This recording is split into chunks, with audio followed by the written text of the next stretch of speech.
বরবাদ দেখতে আসছি টিকিট পাই নাই দেখলাম দাগি ফালতু না কখনোই না সাকিব আর এত নাটকের লোক নাটক হচ্ছে বরবাদের মতো দাগি এগুলো ফুটে এগুলিনকে তো আর সাকিবের বলা যাবে না দেখতে আসছি টিকিট পাই নাই দেখলাম দাগি ফালতু নিজে টাকা খরচ করে দেখে আরেকটা তাদের কথা টাকা তো আর হচ্ছে যে কেউ যখন পকেটে দিয়ে মেয়েটার যায় না বিয়ে যে হয়ে গেল টাকাটা খরচ করে তখন ওই নাকি আমার মেয়েটার সিনেমাটা দেখে হাজবেন্ড অনেক একটা কিন্তু কথা মানে ওর সাথে সমঝোতায় টাকার টাকা বের গিয়েছে হয়েছে। সেখানে সে কি করলো তার হাজবেন্ডকে মার্ডার করে ফেললো হ্যাঁ তাকে ধর্ষণ করছে মানে আসলে এগুলো অবশ্যই এটা আমার যে কাছে কথাটা যে কোনো বলবো, মানে তা আমার মানে কাছে খুব খুবই মানে বাজে মানে আমি দুঃখজনক দেখতে মনে আসছি ভাই একটু মানে ভালো মুভি মানে মানে বুঝি না এগুলা- শাকিব খানকে টেলিফিল্ম মানে ছবি এরকম আর একটা কিছু বলতে চাই না। মানে পুরোটাই কিন্তু টেলিফিল্ম নাটকের মতো একটু দীর্ঘ আর কি আর কিছু না নাটক একটু বড় নাটক এমন করে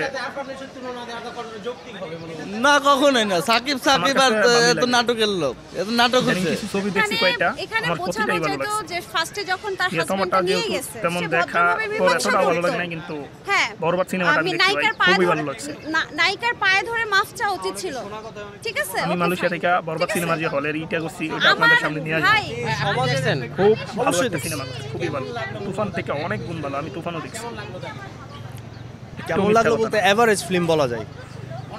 মুভিতে দেখাইছে দেখেন, দেখালে বরবাদে এরকম টিকিট ভবিষ্যৎ না হতে পাওয়া পারে কিন্তু এটা দাগি আপনি দেখে চিলড্রেনকে আবার বুঝান দাগি দেখে বাচ্চাদেরকে মিছিল বুঝান দিতেছে। আমাদেরকে বুঝান